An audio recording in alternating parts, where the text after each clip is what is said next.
one of the things that really annoys me lately has been like how they're attacking female creators to say, you know, oh, you're not a feminist because you are not supporting Blake Lively. And I'm like, that has nothing to do with feminism. Hey everyone, welcome back to the channel. This video is so special today because I actually got to do an interview with Kjersti Flaw from Flaawsome Talk. If you've been following pop culture at all, you know the biggest case right now is the Blake Lively Justin Baldoni case. Well, Kjersti has been an absolute pioneer entertainment icon when it comes to her insane coverage daily, and we are so lucky to get to have her on this channel. You might recall that one video of the interview with Blake Lively that made me want to quit my job that now has over 5 million views. Yeah, you know that's Kjersti.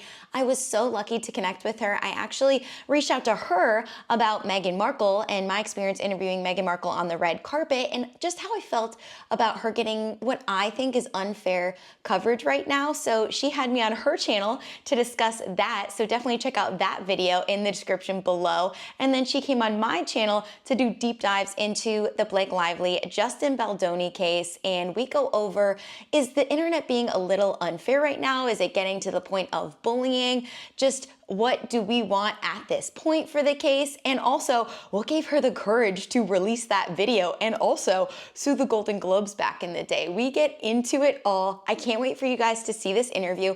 Before we jump right into it, I just want to remind you to subscribe to the channel. I'm also the co-host of a new podcast called the poptinipod with my friend Marina Cakes, and she also worked behind the scenes in production in Hollywood for so many years. We just get all into it, and it's such a fun time. So if you like pop culture, definitely follow that channel as well. But for now, let's go ahead and get into the interview. Kjersti Flaw from the famous Flaawsome Talk. How you doing? Thanks so much for being on. Thanks for having me. Of course. We had such a fun conversation where I was essentially trying to convince you and the world to, be on Meghan Markle's side and give With Love Meghan a chance. Now Kjersti's going to go bake some more cakes and some dog treats. And we'll see about that. We'll see about that. But the whole time your face you, I will try and watch another episode. Yeah, just I'm gonna have. You. Please, I'm gonna send you the exact episode I want you to watch, and that's the only one. And then I'll see if you feel like she's a little more authentic. Enough about Meghan Markle. You have obviously been covering the Justin and Blake case since the very start. The New York Times tried to say that you helped start it, which we all know is a bunch of baloney. But I want to hear from you because what a brave thing to do to put that clip out there. And what was your mindset at that time? I know you did not like the film. I didn't like the film. No, I didn't know anything about the movie when we were invited. We were invited for a press screening to watch it. And I was like, okay, new Blake Lively film. I had no expectations. I just saw, the invite. It was her with some flowers. I'm like, okay, this is like a romantic movie. I didn't know anything going in there. So, and then we were sitting in a theater, and I remember that rooftop scene specifically. I thought was like, this scene is so bad. And I was looking at my boyfriend sitting next to me, and we were like, oh. And then we walked out of there, and then we started talking in the car on the way back, and I was like, oh my God, remember that interview I had with Blake Lively? It was so horrible. And he's like, yeah. And I'm like, oh, I'm so just tempted to just publish that interview. I still have it. And so I did. It wasn't like I didn't put a lot of thought behind it. I didn't expect it to go viral, the way it did. I did not expect that to happen. Wow. But we all people like you as well, everyone that worked in this industry has had similar experiences that were terrible. And I think most of us, we just don't want to show it. I've had bad experiences. I think I've done like 1,000 interviews in my career, and of course some of them are bad. It's just bound to happen, Yeah, it's the nature of it. And that one really stuck out to you. What a horrific thing to say to someone. People say, oh, she has this odd sense of humor. But in that moment, we talked about, at these junkets, at red carpets, you don't have time to respond. So what were the thoughts in that moment and then afterwards? Because I could see that being really stunting when you have to move on the next day to your next one. And then you have PTSD. I was so happy that Kristen Stewart was the one I was going into after this interview, and she was so sweet. And I had such an amazing interview with her. Thank God she really saved me. But sitting there, you know, I was supposed to have a double slot, which meant that I was supposed to have 2 interviews back to back.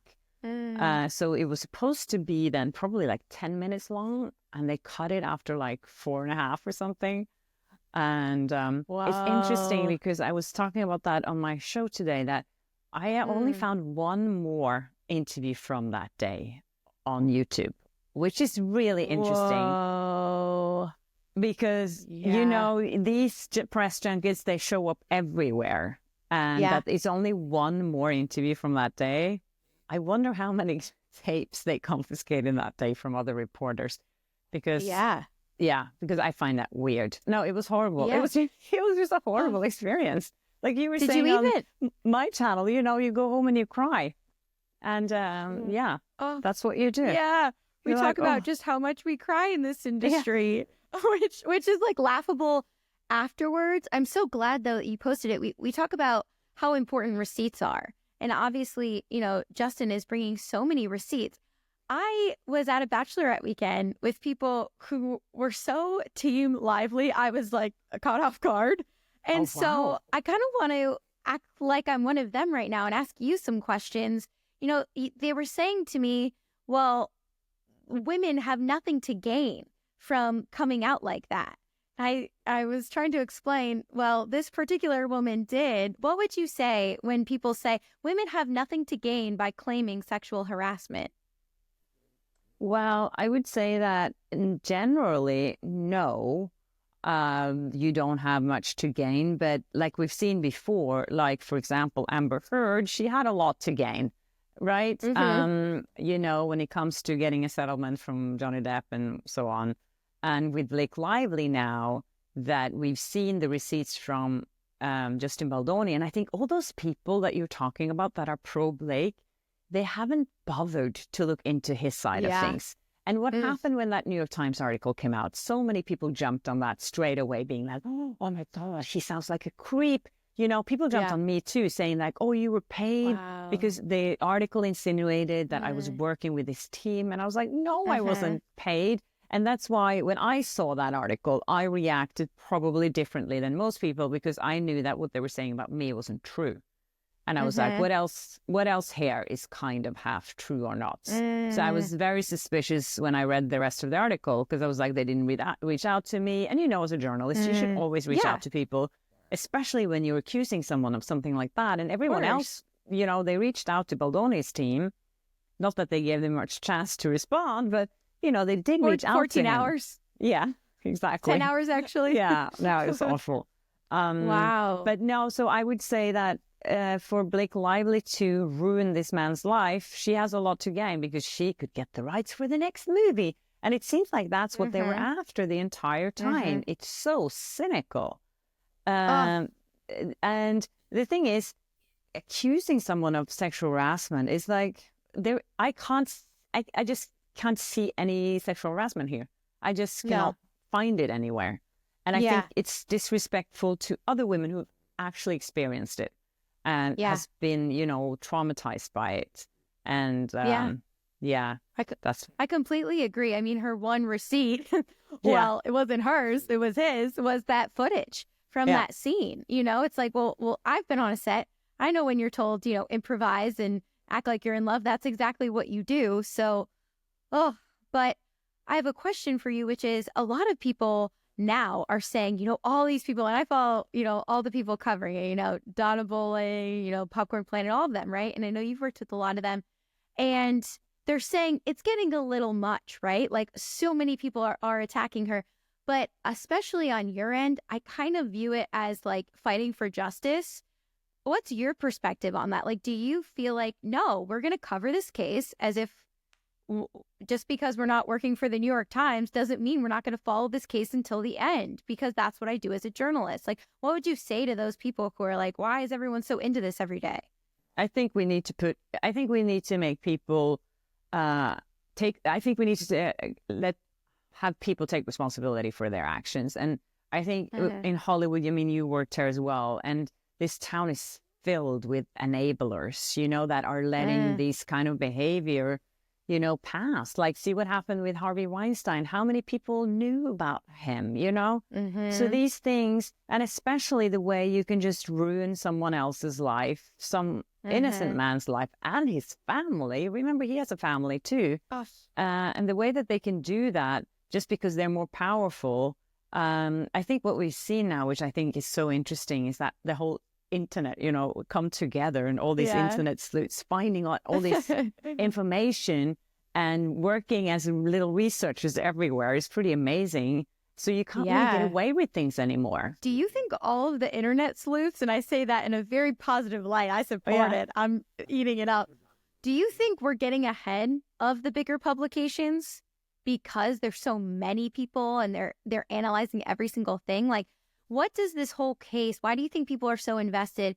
And what does it say about the very rapid change of media? It is kind of scary at the same time because there's so much misinformation out there.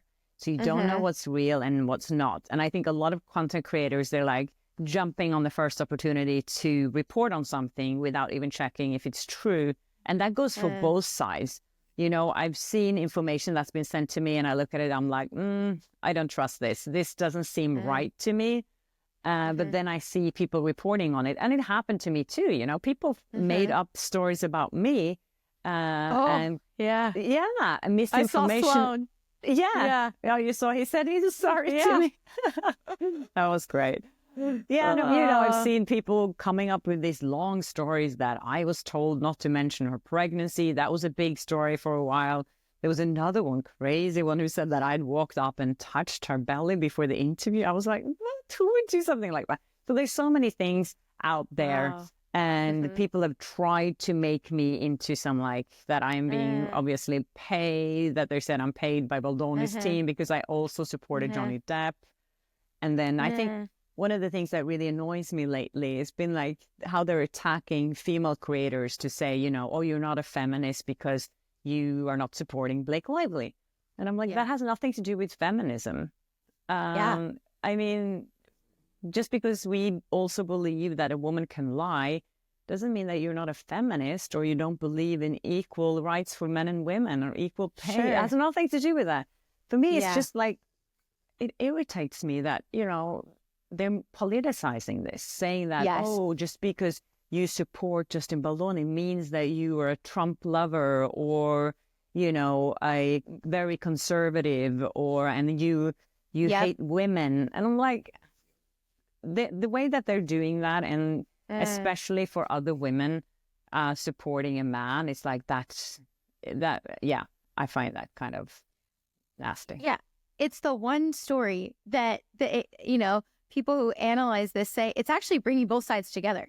Because at the end of the day, what is right and what are we going to go behind? And we have so much in those court documents that just do not support what she's doing, especially her follow-up with, their appearance on SNL, her appearance at the premiere, just very odd behavior for what you're claiming. It's like, let's get behind what we're actually claiming, right? I want to know from you, because you were making a lot of videos previous of all your different experiences, and I love seeing it behind the scenes and your good and bad experiences with Hollywood. I know that's your tagline.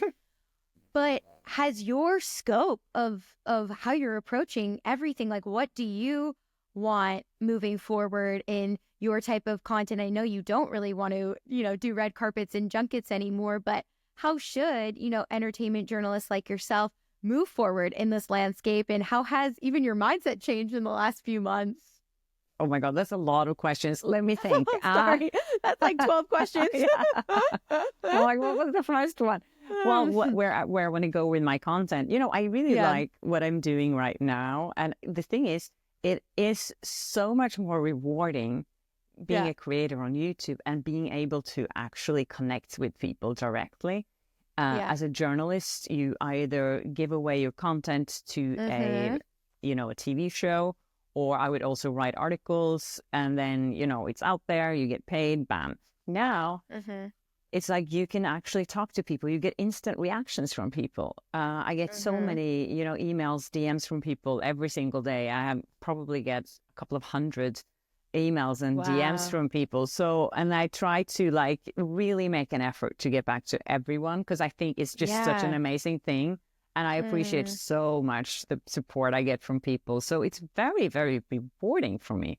So if I can continue doing this and talk about different things, I mean, people are going to get tired of Blake Lively after a while. And then talk about other things, you know. I like pointing out, you know, and making people that are in power take responsibility. And because I've experienced a lot here in Hollywood. I don't know if you saw my story on the Golden Globes as well. You know, there's so much corruption here. There's so much, many enablers, and there's so much bullying going on. Like you said, you cried every day almost coming home from work. That's not the way it's supposed to be. And allowing people to behave like that, I think is terrible. There's and so Hollywood is in enough trouble anyways, as it is now. They can't get people to watch their movies anymore. So I think, you know, all these people that are so lucky to have gotten that foot in the door and been successful. I mean, how many percentage of the people coming to Hollywood actually make it? And then when you make it, you become an asshole. That's like, why? You're really kind of showing the new Hollywood. And people, you know, even we were talking about Meghan Markle's show, people just don't want to see the fully polished stuff anymore. They want to see the unfiltered. Like every day I'm not turning on the Today Show. I'm like, what's Kjersti Flaw reporting on? Oh, that's so nice. Well, thank you. We want the real. Like and I think you do bring something different to the internet, which I personally really love. Which is, I know you're coming at it very unbiased and you're coming at it from a journalist perspective. So you can see the nuance. I thought you were going to say she gave me the ick, you know, all the things with Meghan Markle. But you said, no, I went into it with an open mind. And I think that's why people respect you and respect your decision. You know, talking about the Golden Globes lawsuit that you filed a lawsuit against the Golden Globes. That was such a ballsy move. And I know at this time, you're like, whatever, I'm going to put out this Blake Lively video because I'm kind of itching away from making content for others, so I have control. But at that time, you were still in the game. Talk to me about just the bravery that you had to own, and why did you do that? Oh my God, this is such a long story. But, you know, to put it you can shorten it and we'll link to your video. Yeah. So what happened was that the Golden Globe was run by something called the Hollywood Foreign Press Association. And they were a group of international journalists. And they kind of run this town in many ways. And they would get access to everything.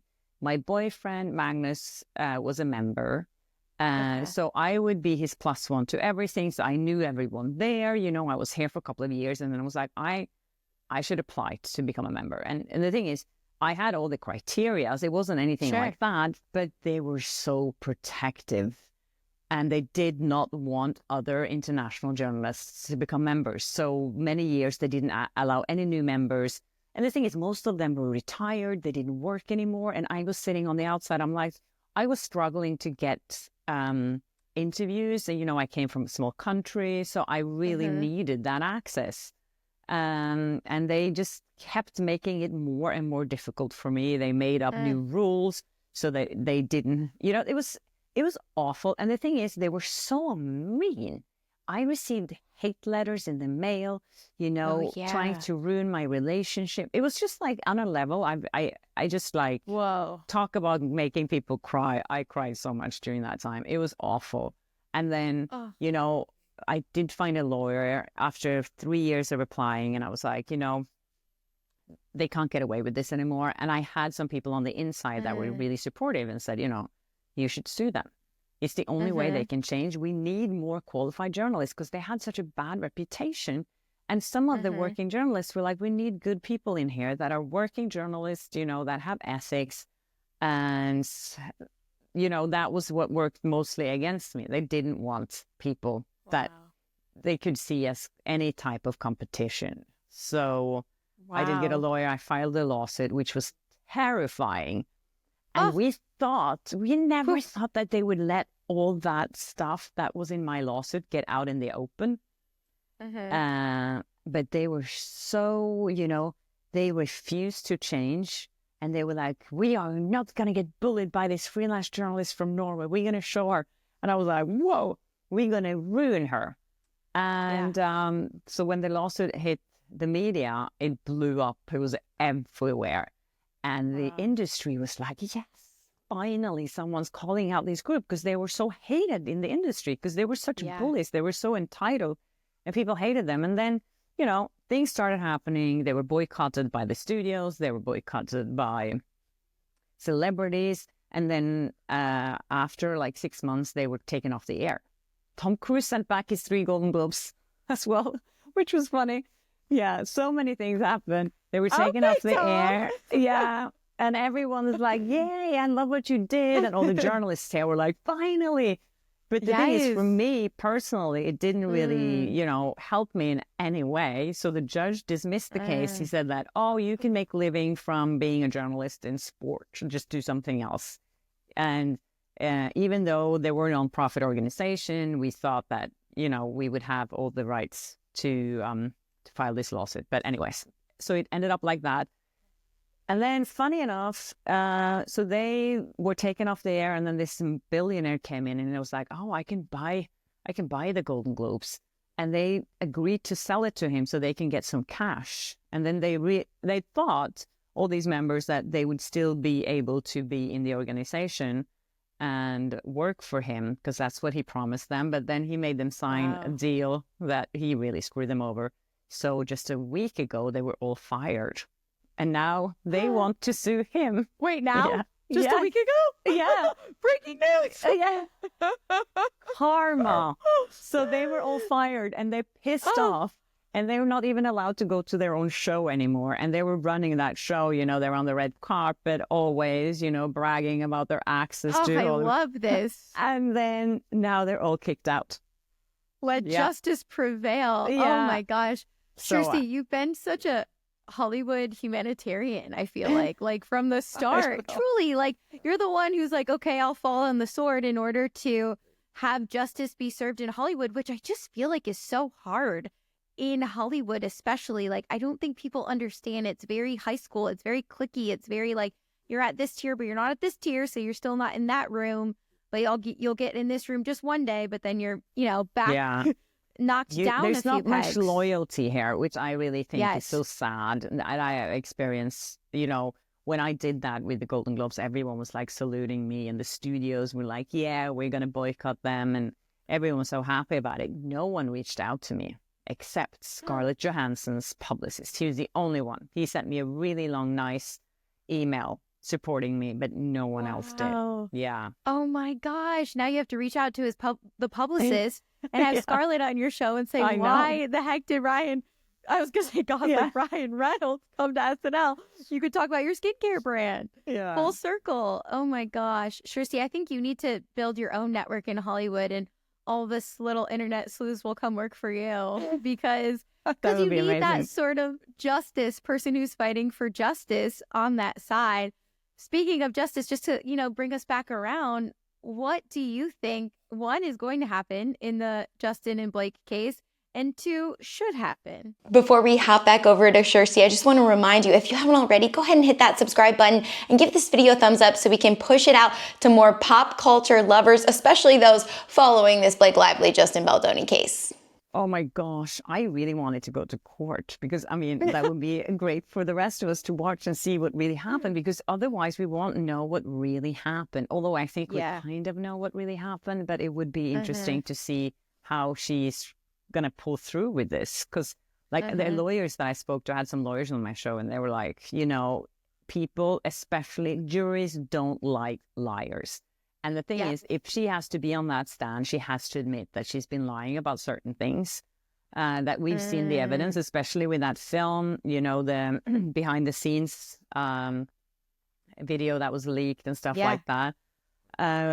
So I think it should go to court. I think we should see what happened. But I think 3% of cases end up in court or something like that is very, very few. So we won't see that. But I don't think that Justin Baldoni is not going to just accept some settlement money or anything like that if it gets to that. And he's definitely not going to pay her any settlement.